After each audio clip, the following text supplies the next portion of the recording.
Welcome to the broadcast, everybody. My name's Trevor, and it's time to make our Monday NBA player prop picks hosted by Pine Sports. Of course, all of the picks that I'm going to make today can be found on the player prop cheat sheet over on pinesports.com. Last week, we did pretty well for our first week making our daily YouTube videos. We went 9-6 last week in the NBA, finished 1.65 units up. There's already games going on in this jam-packed Monday of action. So let's go ahead and cover some prop picks I have for tonight's night games.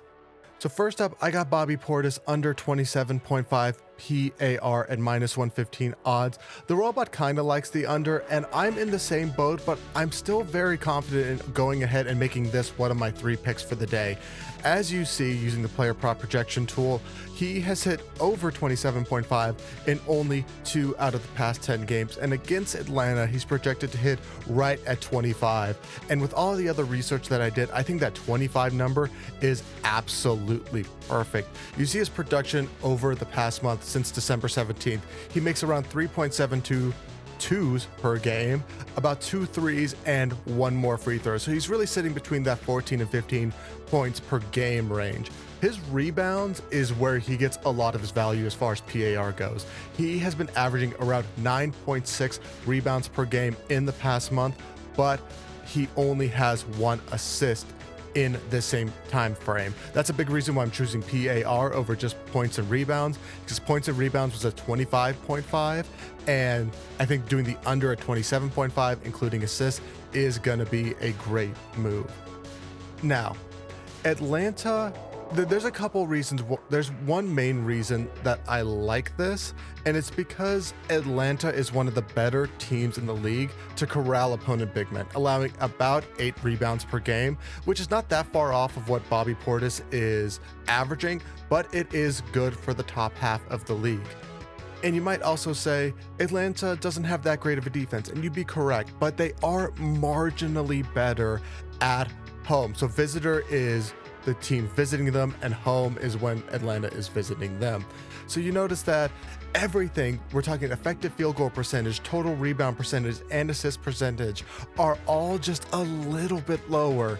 And I think that little bit lower is exactly what we need to go ahead and make this a lock. I think the player prop projection tool at 25 is dead on the money with its projection.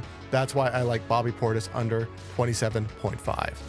But now we're going to go ahead and choose a player's PAR over, and that's Pascal Siakam, who has been crazy lately, but I don't think that he's getting a lot of publicity because he's up in Toronto and there's just so much other things going on in the NBA. The robot likes the over. He's hit his 34.5 PAR at -115 odds, mind you, in 9 of the last 10 games. His projection against Miami is right at 40, and again, I think that this is right on the money. You see, over the past month, he has been averaging around 6.6 assists, 9.9 rebounds, and 24.5 points a game. The man is on an absolute tear right now. Also, now on the graph, you'll see his PAR production month on month on month. So he started around November. He wasn't even getting 30 per game at just 28. Then in December, he made a huge leap up to about 36, 37 PAR a game. Now he's inching in closer to 40. I think that this is an absolute lock. While Miami does have one of the better defenses in the league, they tend to have low scoring games. Bam Adebayo is questionable to come back in this game, but it is expected to come back in this game out of everything that I'm hearing.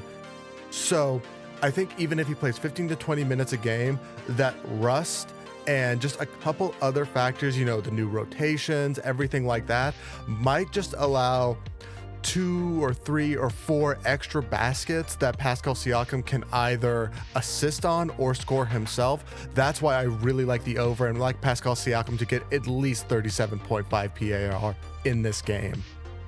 So next up, we got to talk about the Lakers because we're choosing Russell Westbrook under 19.5 points in this game and minus 125.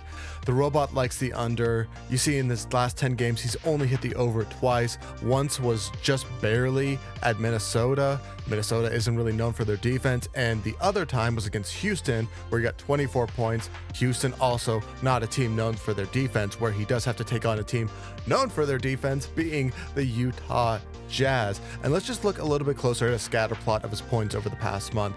You see that he has not hit 20 points in 5 out of the past 5 games, maxing out right at 19. In 3 of those games, he has failed to even reach double digits. Right now, his trend line is only at 11.9 points. It's gone down severely since around Christmas time. Then that has a huge amount to do with how poorly he's been shooting the ball. I've never seen a graph like this on Pine, with a trend line literally just going straight down like this. His trend line is at 3% for his effective field goal percentage. Now, I think he's going to have a slightly higher effective field goal percentage than 3%, but in the past 7 games, he has only reached an effective field goal percentage of 50% once. Mind you, league average is right around 51%, if I remember correctly. So he has not even been able to reach league average, once in the past 10 games? Not a glowing review for Russell Westbrook at the moment, and his matchup is certainly not going to be making anything better. Right now, Utah allows only 106 points per game on the season. That is good for the top half of the league. Utah is also 7th in opponent effective field goal percentage. Nothing is lining up for Russell Westbrook to have his breakout game against the Utah Jazz. I don't think he's going to reach 20. Honestly, I think this Laker team is about 2 losses from a full implosion. And after tonight, I think it's just going to be 1 loss. So those are going to be my 3 picks for the day. Of course, I want to know, what are your prop locks for today's NBA Monday? Go ahead and leave them down in the comments, even if the games have already started or ended by the time that you're watching this video. If you need any additional insight or analytics tools, be sure to go ahead and head to pine-sports.com to sign up for a free account where you get access to all of the tools that I use to source my picks today, as well as Pine Predict, a prediction model that can help you predict the results of the winner, over, under, and spreads for all 4 major North American sports. We will be back tomorrow for all of Tuesday's action. So in the meantime, best of luck, see you tomorrow, and deuces.